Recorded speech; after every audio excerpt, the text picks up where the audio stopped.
Emma Chen thought she could hide her deadly secret forever. She was wrong. What happened next in the hallways of Westfield High would change everything, turning a quiet new girl into a legend that students would whisper about for years to come. Sometimes the most dangerous people are the ones who look the most harmless. Before we jump back in, tell us where you're tuning in from, and if this story touches you, make sure you're subscribed, because tomorrow I've saved something extra special for you. Emma stared at the imposing brick facade of Westfield High School, her stomach churning with familiar anxiety. The morning mist clung to the manicured lawns of Maplewood like a bad omen, and she couldn't shake the feeling that starting over was about to become infinitely more complicated than her father had promised. 3 months ago, their life in San Francisco had been perfectly predictable. She had her routine at Golden Gate Judo Academy, her small circle of friends who knew exactly who she was, and most importantly, she had her identity as a fighter. Now standing in this unfamiliar suburban landscape, she felt like she was wearing a costume that didn't quite fit. Her father had meant well when he'd accepted the engineering position here. Better pay, better neighborhood, better opportunities. He'd said. What he couldn't understand was that Emma had spent the last 2 years trying to escape the weight of expectations that came with being Henry Chen's granddaughter and the youngest black belt at their dojo. In San Francisco, she was known everywhere as the judo prodigy, the girl who could throw opponents twice her size, the one who carried on her grandfather's legacy. It was suffocating in ways her father couldn't comprehend. Moving to Maplewood represented something she'd never had before, the chance to be normal. Nobody here knew about her 8 years of training, her regional championships, or the countless hours she'd spent learning to channel an opponent's energy against them. Nobody knew that beneath her deliberately loose clothing and quiet demeanor lived someone who could end a fight before most people even realized it had begun. This time, she would just be Emma, the new girl who minded her own business and blended into the background. The first day passed in the typical blur of orientation, activities, and class schedules. Emma had perfected the art of invisible navigation, choosing seats in the back, avoiding eye contact, and speaking only when directly addressed. She observed the social hierarchies forming around her with the same analytical mindset her grandfather had taught her to apply in competition.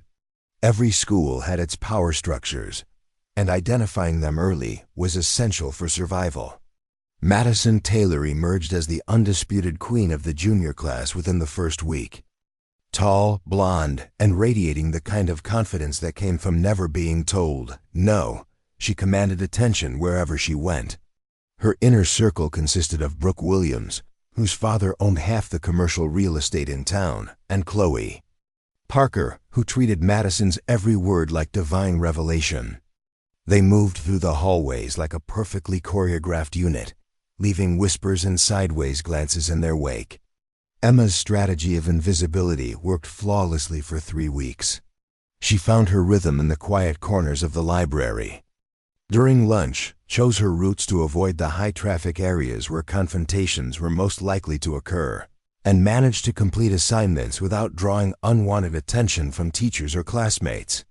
She even started to believe that Maplewood might be different, that perhaps she could actually have the normal high school experience she'd dreamed about. Her grandfather's voice echoed in her memory during their weekly phone calls, asking about her training, wondering if she'd found a local dojo to continue her practice. She deflected his questions with vague promises about looking into it later, knowing that stepping onto another mat would inevitably lead to questions about her background and skill level. The whole point of this move was to leave that part of herself behind, at least temporarily. The illusion of safety shattered on a Tuesday morning in early October. Emma had been hurrying to her chemistry class, her arms full of textbooks and lab materials, when she accidentally bumped into Brooke Williams near the water fountain. It was the kind of minor collision that happened dozens of times every day in crowded hallways, the type of interaction that usually warranted a quick apology and forgotten immediately. "Watch where you're going," Brooke snapped, her voice carrying the authority of someone accustomed to immediate compliance. Emma mumbled an apology and tried to continue on her way, but Brooke stepped directly into her path. "Did you just walk away from me? I don't think we've been properly introduced." The hallway traffic began to slow as students sensed potential drama. Emma felt the familiar flutter of anxiety in her chest, the same feeling she'd experienced countless times before competitions.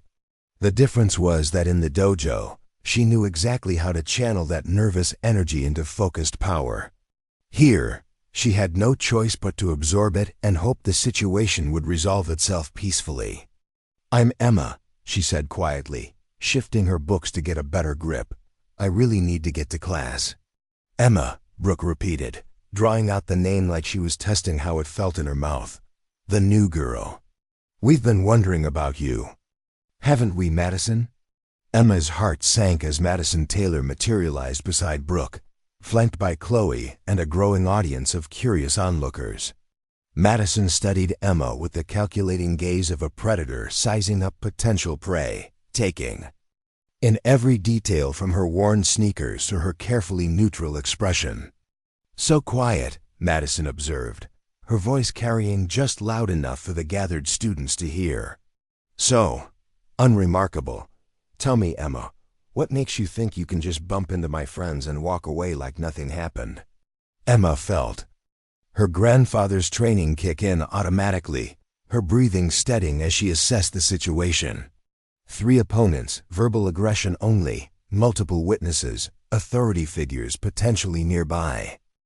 Every instinct screamed at her to end this quickly and decisively, but she forced herself to remember why she was here. Normal girls didn't fight back with devastating efficiency. Normal girls tried to diffuse situations with words. "It was an accident," Emma said, her voice remaining calm despite the growing tension. "I apologized. I don't want any trouble." Madison's smile was sharp enough to cut glass. "Trouble? Who said anything about trouble? I just think you need to learn some manners." The next few weeks transformed Emma's carefully constructed invisibility into a nightmare of constant surveillance. Madison had apparently decided that the quiet new girl represented some kind of challenge to her authority, and what had started as a chance encounter at the water fountain evolved into a systematic campaign of psychological warfare that made Emma's stomach clench every morning when her alarm went off. Madison's approach was sophisticated in its cruelty. She never did anything overtly aggressive enough to warrant official intervention, but her presence became a constant shadow in Emma's daily existence. In the cafeteria, Madison would lead her group past Emma's isolated table, making comments just loud enough to be heard, but quiet enough to maintain plausible deniability. "Some people really have no sense of personal hygiene," she might observe, while looking directly at Emma, or "I wonder if some families just never learned basic social skills." The library, Emma's former sanctuary, became another hunting ground. Madison discovered Emma's lunch routine within days and began timing her own appearances to coincide with Emma's quiet reading sessions. She would claim tables nearby and conduct deliberately loud conversations about parties Emma would never be invited to, boys who would never notice her, and social events that highlighted exactly how far outside the inner circle Emma truly was. Physical education class proved to be the worst torture of all. Coach Morrison ran her gym classes with military precision, dividing students into teams for various activities throughout the week. Madison had quickly established herself as one of the informal team captains, which meant Emma was consistently chosen last for every activity, picked up reluctantly with exaggerated sighs and eye rolls that made it clear she was considered dead weight. During volleyball, Madison would position herself strategically to make Emma look incompetent, setting up plays that left her scrambling unsuccessfully for shots that were deliberately placed just out of reach. When they ran laps around the gymnasium, Madison would pace herself to stay just behind Emma, providing a running commentary on her form, her breathing, and her obvious lack of athletic ability that kept the other students entertained, and Emma's cheeks burning with humiliation. Emma absorbed each incident with gritted teeth and clenched fists buried deep in her jacket pockets. Her grandfather's voice played on constant repeat in her mind during these moments, reminding her that true strength came from choosing when to engage and when to endure. The most powerful warrior is not the one who wins every battle, but the one who chooses their battles wisely, he had told her countless times during their training sessions at Golden Gate Judo Academy. She could still picture him perfectly, moving across the dojo mats with the fluid grace of someone who had spent 6 decades perfecting his craft. Henry Chen had been a legend in competitive judo during his prime, representing the United States in international competitions and earning a reputation for his ability to read opponents' movements before they even knew what they planned to do themselves. When Emma's father had struggled to find activities that could channel his daughter's restless energy, her grandfather had suggested judo as a way to teach discipline and focus. What neither of them had anticipated was how naturally Emma would take to the art. By age 10, she was throwing opponents who had been training twice as long. By 12, she was competing at the regional level and winning consistently. By 15, she had earned her black belt and was being recruited by colleges with strong martial arts programs. The dojo had become her second home, the place where everything made sense and her body moved with purpose and precision. But Westfield High School was not the dojo, and Madison Taylor was not an opponent she could simply throw to the mat when the situation became unbearable. Here, she was expected to endure, to turn the other cheek, to prove that she was mature enough to handle social conflict without resorting to physical solutions. Every time her muscles tensed with the familiar preparation for combat, she forced herself to remember why she had wanted this normal life in the first place. The breaking point began building during a particularly humiliating incident in chemistry class. Mr. Peterson had assigned lab partners for the semester, and through either cosmic cruelty or Madison's behind-the-scenes manipulation, Emma found herself paired with Chloe Parker. What should have been a straightforward experiment in chemical reactions became an exercise in passive sabotage, as Chloe consistently forgot to include Emma in measurements, accidentally knocked over her carefully prepared solutions, and made sure that Emma's contributions to their lab reports were mysteriously lost or corrupted. When their final project received a failing grade, Chloe made sure everyone in class knew exactly who was responsible.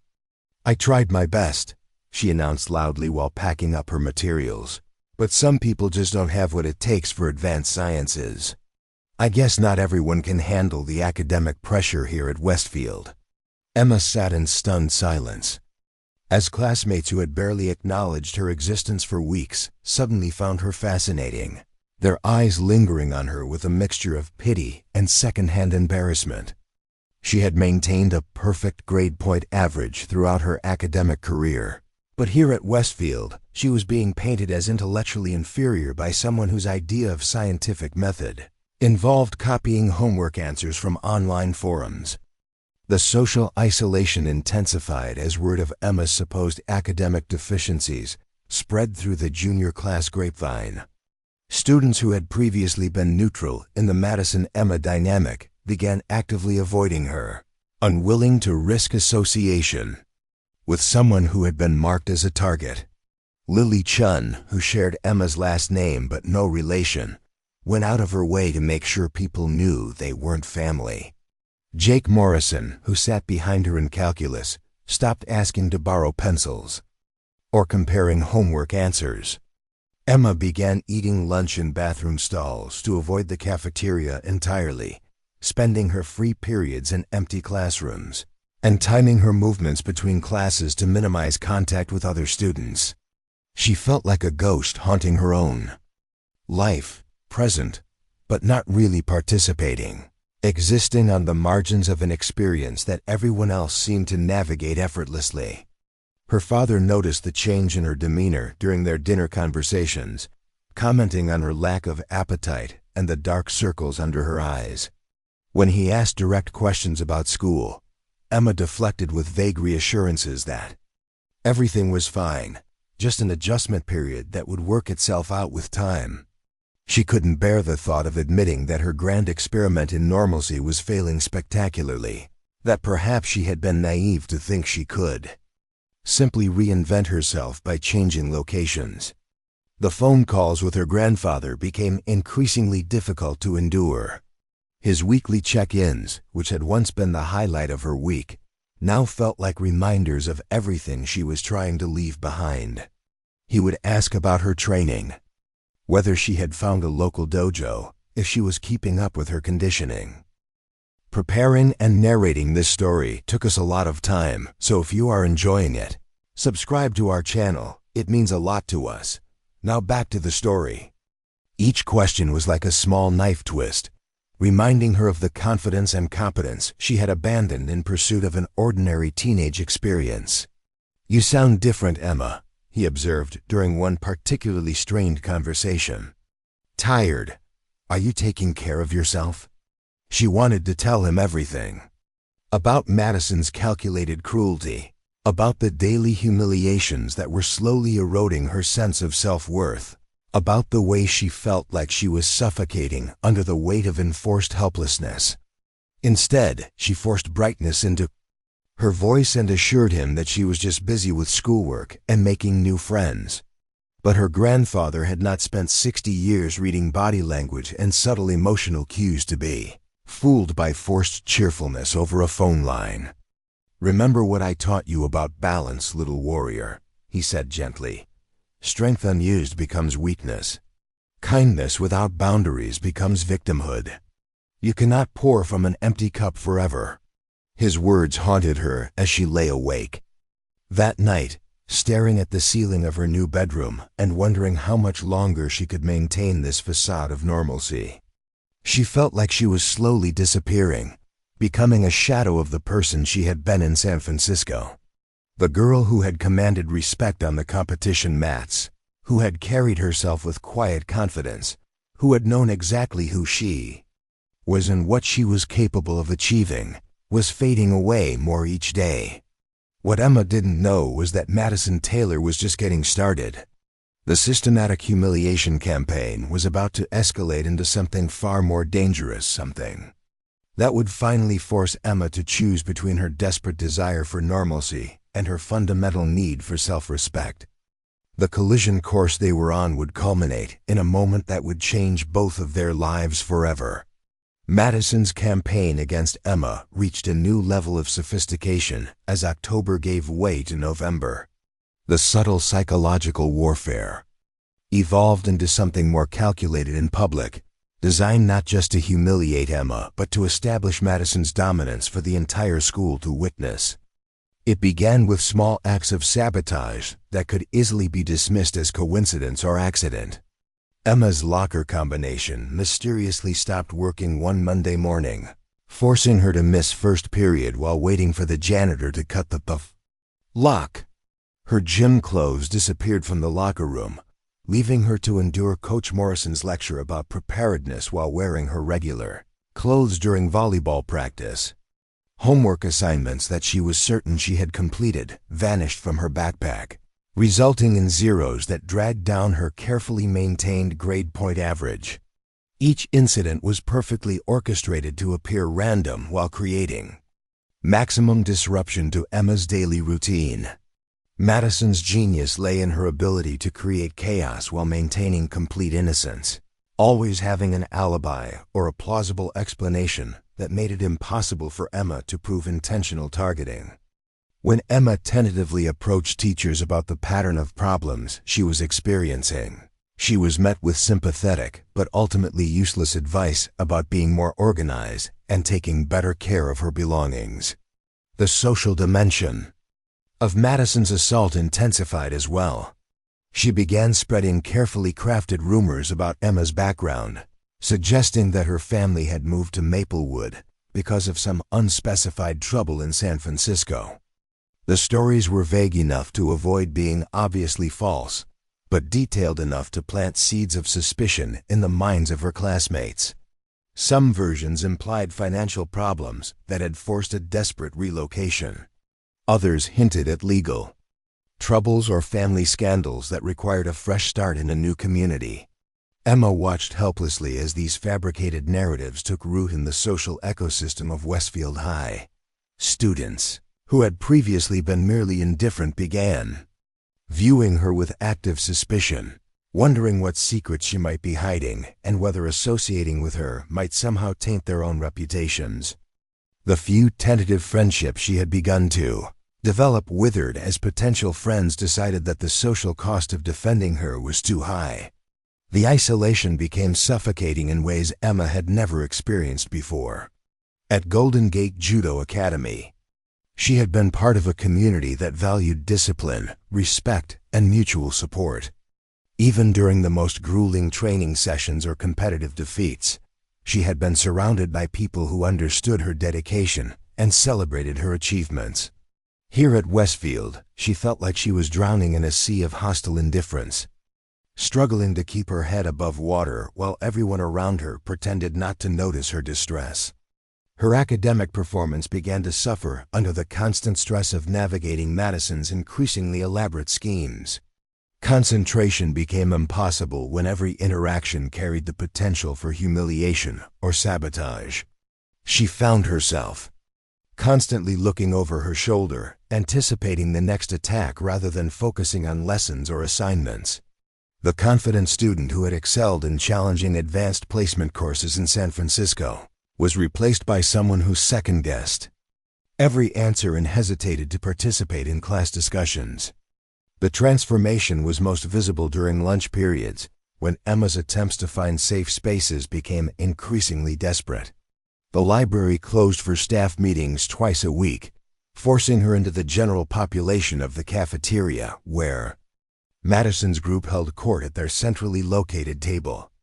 Emma tried eating in empty classrooms, but teachers inevitably appeared to reclaim their spaces. She attempted to skip lunch entirely, but hunger made her afternoon classes even more difficult to endure. During one particularly brutal weekend, late November, Madison orchestrated what could only be described as a masterpiece of coordinated psychological warfare. It began on Monday when Emma discovered that someone had accessed her online student portal and changed her schedule, causing her to spend the entire first period sitting in the wrong classroom before realizing the mistake. Tuesday brought the revelation that her carefully researched history presentation had been mysteriously corrupted, the file replaced with gibberish that forced her to improvise an embarrassing explanation in front of the entire class. Wednesday escalated with the appearance of crude drawings taped inside her locker, images that suggested things about her appearance and personal hygiene that made her face burn with shame even though no one else was around to witness them. Thursday culminated in the discovery that someone had created a fake social media profile using her name and an unflattering photo, posting content designed to make her appear desperate and socially clueless to anyone who might search for her online. Each attack was precisely calculated to chip away at different aspects of Emma's sense of self. Her academic confidence, her physical dignity, her social standing, and her emotional stability were all under constant assault from an enemy who seemed to anticipate her every move and counter her every attempt at self-protection. Madison had turned the simple act of existing at Westfield High into an exhausting daily battle that Emma felt increasingly certain she was destined to lose. The most insidious aspect of Madison's campaign was how it isolated Emma from potential allies. Other students who might have been sympathetic to her situation were either too intimidated by Madison's social power to intervene or too concerned about their own standing to risk association with a marked target. Teachers remained oblivious to the sophisticated nature of the harassment, seeing only isolated incidents that could be dismissed as typical teenage drama or Emma's own inability to adapt to her new environment. Emma's relationship with her father began to strain under the weight of her hidden struggles. David Chun had moved to Maplewood with such optimism about their fresh start, believing that the change of scenery would help both of them heal from the grief of losing Emma's mother 2 years earlier. He spoke enthusiastically about the opportunities available in their new community, the excellent reputation of Westfield High, and the chance for Emma to explore interests beyond martial arts. When he asked about her day over dinner, Emma found herself constructing elaborate fictional narratives about classes she was enjoying, friends she was making, and activities she was considering joining. The lies came easier each night, a protective barrier between her father's hopeful expectations and the reality of her daily torment. She couldn't bear to disappoint him by admitting that his sacrifice in relocating their entire lives had resulted in her becoming more miserable than she had ever been. The breaking point approached like a slow-motion avalanche, building momentum through a series of escalating incidents that pushed Emma closer and closer to the edge of her carefully maintained self-control. Madison seemed to sense that her campaign was approaching its climax, that the quiet new girl who had endured months of systematic torture was finally reaching the limits of her tolerance.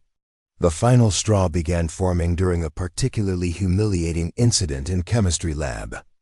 Emma had been assigned to work with a different partner for their final project, a girl named Sam who had been neutral in the ongoing social warfare until Madison made it clear that continued neutrality was no longer acceptable. Under pressure from Madison's group, Sam began actively sabotaging their shared work, ensuring that Emma would receive the blame when their experiment inevitably failed. Emma watched in helpless frustration as Sam deliberately contaminated their chemical solutions, recorded false measurements in their data sheets, and then loudly complained to Mr. Peterson about Emma's supposed incompetence when their results bore no resemblance to the expected outcomes. The teacher's disappointed lecture about the importance of careful observation and precise technique felt like another nail in the coffin of Emma's academic reputation. But it was the aftermath of the chemistry disaster that truly revealed the depths of Madison's strategic thinking. Word of Emma's latest failure spread through the junior class with supernatural speed, reinforcing the narrative of incompetence that Madison had been carefully constructing for months. Students who witnessed the scene in chemistry lab carried the story to their friends, each retelling adding new details that made Emma appear more foolish and helpless. By the end of the school day, Emma had become the subject of a dozen different conversations, her name synonymous with academic failure and social awkwardness. She could feel the weight of their collective judgment pressing down on her as she walked through hallways filled with whispers and sideways glances.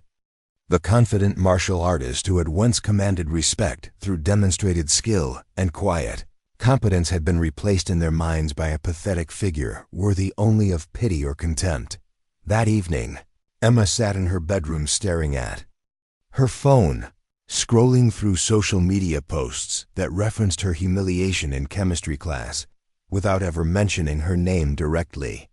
The cruelty was subtle but unmistakable, a digital extension of the persecution she faced in person. She felt trapped between two impossible choices: continue enduring the systematic destruction of her sense of self, or abandon her dream of normalcy by revealing the dangerous capabilities she had spent months hiding. The decision would be made for her sooner than she imagined, in a confrontation that would finally force Emma Chen to choose between her desperate desire for acceptance and her fundamental need for dignity. December arrived with an unseasonable warmth that left the students of Westfield High restless and irritable. The holiday break loomed just weeks away, but for Emma Chen, each day felt like an eternity of carefully orchestrated torment that showed no signs of ending. Madison Taylor had perfected her campaign of psychological warfare to an art form, and the approaching winter formal provided her with the perfect opportunity to deliver what she clearly intended to be a devastating final blow. The dance had become the primary topic of conversation throughout the junior class, with elaborate discussions about dresses, dates, and after-parties dominating every lunch period and study hall. Madison held court at the center of these conversations, describing her designer gown and the limousine her father had arranged while making pointed observations about who would and wouldn't be attending the social event of the semester.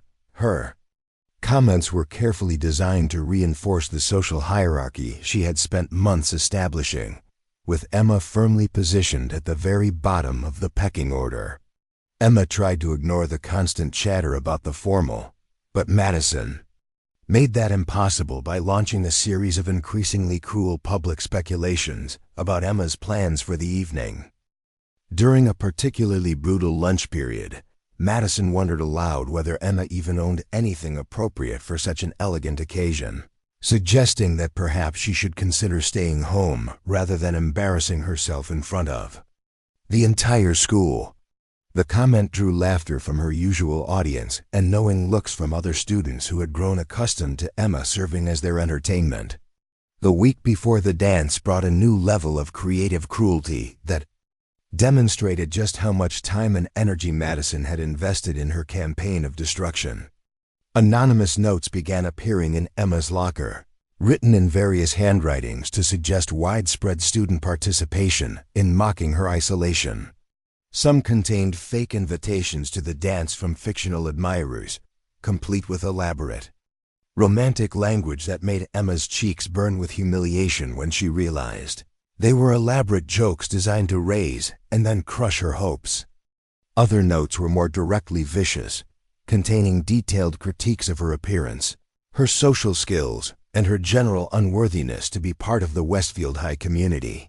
The messages were carefully crafted to avoid anything that could be traced back to Madison directly, but their sophisticated psychological targeting bore all the hallmarks of her strategic mind. Each note was designed to attack a different aspect of Emma's self-esteem, creating a comprehensive assault on her sense of identity and belonging.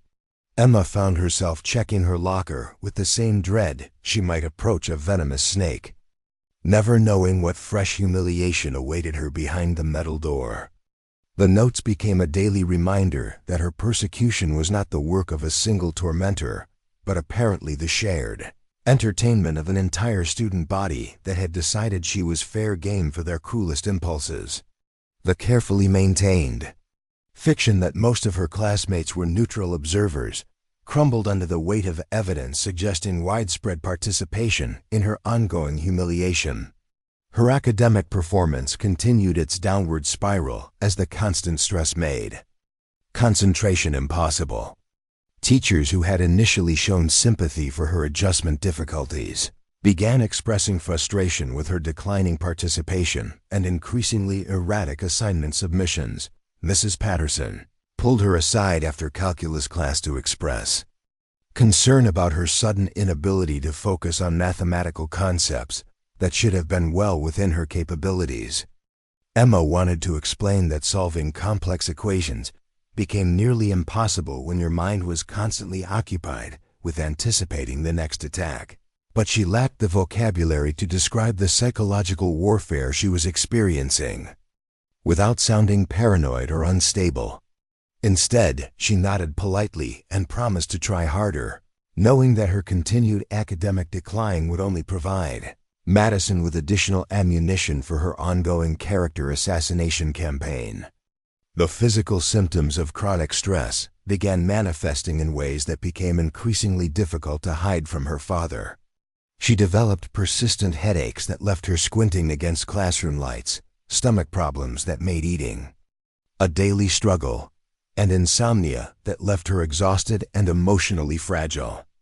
David Chen noticed his daughter's deteriorating condition, but attributed it to typical teenage stress and the natural challenges of adapting to a new school environment. Emma's grandfather called on a particularly difficult Thursday evening, his weekly check-in arriving at a moment when she felt least capable of maintaining her cheerful facade. Henry Chen's voice carried the warmth and strength that had anchored her throughout her childhood, but now it felt like a painful reminder of the person she used to be before Madison Taylor had systematically dismantled her sense of self-worth. "You sound troubled, little warrior," he observed with the perceptiveness that came from decades of reading subtle emotional cues. "Is there something you need to tell me?" Emma clutched the phone tighter, fighting the urge to confess everything. About her months of suffering and her growing desperation for escape from a situation that seemed to have no solution. She wanted to tell him about the loneliness that felt like a physical weight in her chest, about the constant anxiety that made every school day feel like walking through a minefield, about the way she had begun to question whether she deserved the treatment she was receiving. Instead, she forced brightness into her voice and deflected his concerns with invented stories about challenging coursework and exciting social opportunities. The lies felt heavier each time she told them, but the alternative was admitting that her grand experiment in normalcy had failed so completely that she was actively considering whether transferring schools or even dropping out might be preferable to enduring another semester of systematic torture. Her grandfather's silence stretched longer than usual before he spoke again, his tone carrying a weight that suggested he understood far more than her words were revealing. "Remember what I taught you about the difference between yielding and surrendering, Emma. Yielding is strategic, temporary, a way of using your opponent's energy against them. Surrendering is permanent defeat. A true martial artist never surrenders their dignity, no matter how overwhelming the odds appear." His words haunted her long after their conversation ended, echoing in her mind as she lay awake that night, staring at the ceiling and wondering how much longer she could maintain the pretense that everything was manageable. She felt like she was slowly drowning in a sea of daily humiliations, each incident adding another weight that dragged her further beneath the surface of normal teenage experience. The breaking point arrived with devastating suddenness during lunch period on a Friday afternoon that had started no differently than dozens of others. Emma had developed a routine of eating quickly and then retreating to an empty classroom to avoid the social minefield of the cafeteria. But a faculty meeting had closed off her usual hiding spot, forcing her to endure the full social spectacle of Madison's lunchtime performance. Madison was holding forth at her usual table about the upcoming winter formal, describing in elaborate detail the preparations for what she clearly considered her coronation as undisputed queen of the junior class social scene. Her audience hung on every word, laughing at her jokes and nodding appreciatively at her observations about fashion, social dynamics, and the general unworthiness of various classmates to attend such an elegant occasion. Emma tried to make herself invisible at a corner table, eating mechanically while keeping her eyes fixed on her sandwich, to avoid accidental eye contact that might draw unwanted attention. But Madison's radar for potential entertainment had apparently detected her presence, because the conversation gradually shifted toward increasingly pointed observations about students who lacked the social awareness to recognize their proper place in the school hierarchy. "Some people just don't understand that certain events are meant for certain types of people," Madison announced loudly enough for most of the cafeteria to hear. "It's not about being mean, it's about maintaining standards. I mean, can you imagine how awkward it would be if someone completely inappropriate showed up and ruined the whole atmosphere for everyone else?" The comment was clearly directed at Emma, but delivered with enough plausible deniability that she couldn't respond without appearing paranoid or oversensitive. She forced herself to continue eating while her cheeks burned with humiliation, and her hands trembled slightly with the effort of maintaining her composure. Around her, she could feel the attention of other students, focusing on her table as they waited to see how this latest performance would unfold. Madison rose from her seat with the theatrical timing of someone who understood exactly how to command an audience, her movement creating a ripple of anticipation throughout the cafeteria. Emma's instincts screamed at her to leave immediately, but her legs felt frozen as she watched Madison approach with the predatory confidence of someone who smelled final victory. What happened next would force Emma Chen to finally choose between her desperate desire for normalcy and her fundamental need for dignity, setting in motion a confrontation that would change both of their lives forever. Madison's approach across the cafeteria carried the weight of months of calculated buildup, each step deliberate and measured to maximize the psychological impact on her target. Emma felt every eye in the room tracking Madison's movement, the collective attention of 300 students focusing on what promised to be the culmination of a semester-long campaign of systematic humiliation. The conversations that had been buzzing throughout the large space gradually died down as students sensed that something significant was about to unfold. "Emma Chen," Madison announced as she reached the corner table, her voice projecting with the trained clarity of someone accustomed to commanding attention. "I've been thinking about our conversation earlier, and I realize we never really finished discussing your plans for the winter formal." Emma's grip tightened on her sandwich, but she forced herself to continue chewing despite the fact that the food now tasted like cardboard in her mouth. Every instinct screamed at her to leave immediately, to gather her belongings and retreat to whatever safe space she could find. But something in Madison's posture suggested that running was no longer an option. This confrontation had been building for months, and Madison clearly intended to see it through to its conclusion, regardless of Emma's preferences. "I don't have any plans," Emma replied quietly, hoping that a simple answer might diffuse whatever Madison had planned for this very public moment. "I wasn't planning to attend." Madison's smile broadened with genuine delight, as if Emma had just delivered exactly the response she had been hoping for. "Oh, but that's perfect, because I have such a wonderful idea that would be absolutely perfect for someone in your situation." The pause before the final word carried enough menace to make several nearby students lean forward in anticipation. Brooke and Chloe had materialized at Madison's shoulders like loyal bodyguards, their presence creating a wall of perfectly coordinated hostility that trapped Emma at her small table. Other students began abandoning their own conversations entirely, forming a loose circle around the unfolding drama with the eager attention of spectators at a gladiatorial arena. "You see," Madison continued, her voice taking on the tone of someone explaining something to a particularly slow child, "I've been watching you these past few months, and I've noticed something interesting. You seem to have a real talent for submission, for accepting your place in the natural order of things. It's actually quite admirable in its own way."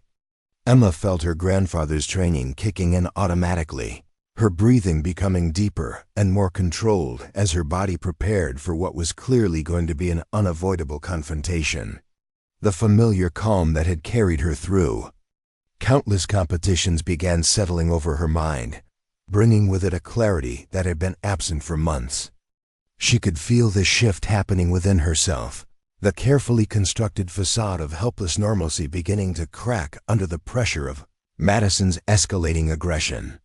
"So here's my proposal," Madison announced, her voice rising to ensure that every student in the cafeteria could hear her clearly. "Instead of embarrassing yourself by showing up to the formal in some pathetic attempt to pretend you belong there, why don't you demonstrate that submission talent right here, right now?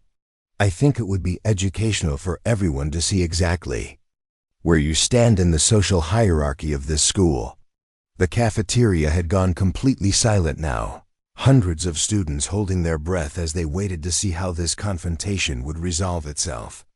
Emma could feel the weight of their collective attention pressing down on her, the same sensation she had experienced before major competitions, but amplified by the knowledge that this moment would define how she was perceived for the remainder of her time at Westfield High. "What exactly are you suggesting?" Emma asked, her voice remaining steady despite the adrenaline beginning to course through her system. She already knew that whatever Madison had planned would be designed to cause maximum humiliation, but some part of her needed to hear the demand spoken aloud before she made the decision that would change everything. Madison's eyes glittered with cruel anticipation as she prepared to deliver what she clearly believed would be the killing blow to Emma's already fragmented social standing.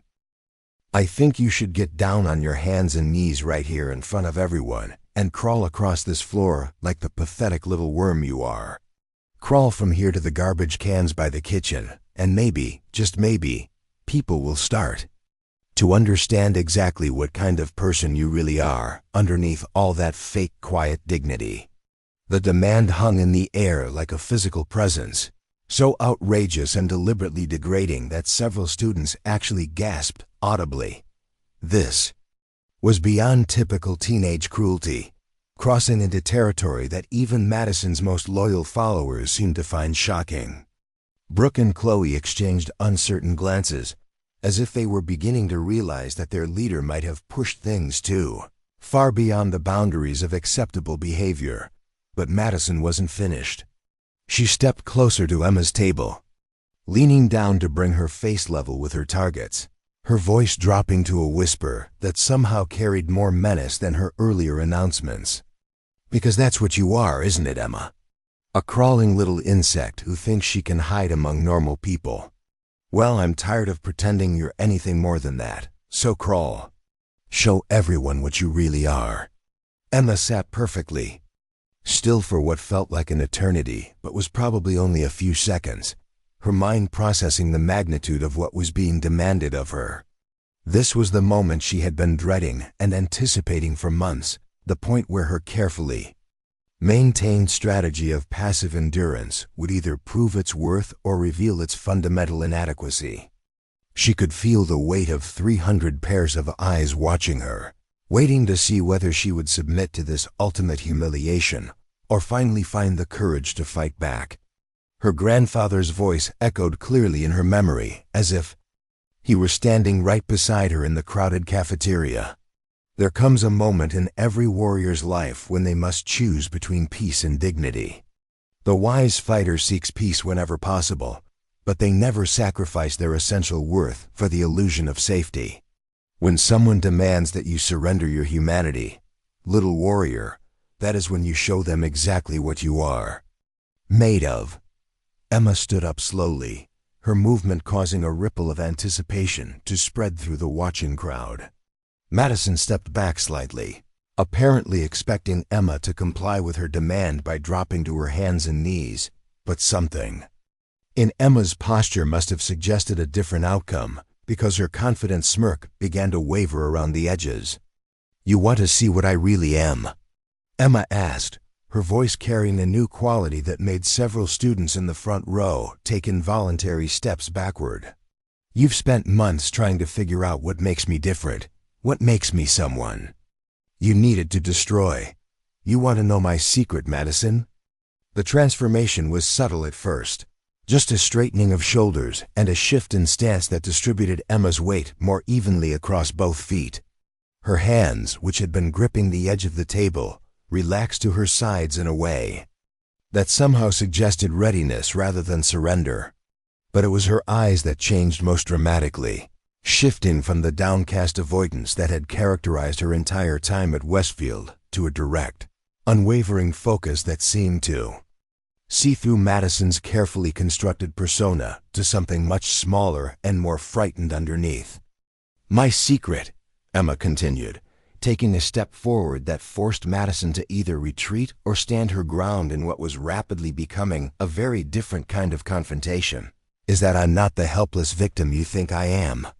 I never was. I've been trying to be normal, trying to fit in, trying to give you and everyone else the benefit of the doubt. But you've made it very clear that kindness is something you mistake for weakness." Madison's face flushed red with a mixture of anger and something that might have been the first stirrings of genuine fear. She had spent months conditioning herself to see Emma as a defeated opponent, someone whose spirit had been systematically broken through sustained psychological pressure. The confident, almost predatory presence that was emerging from the quiet girl she knew represented a fundamental miscalculation that was becoming more apparent with each passing second. "What are you talking about?" Madison demanded, but her voice lacked the commanding authority that had characterized her earlier pronouncements.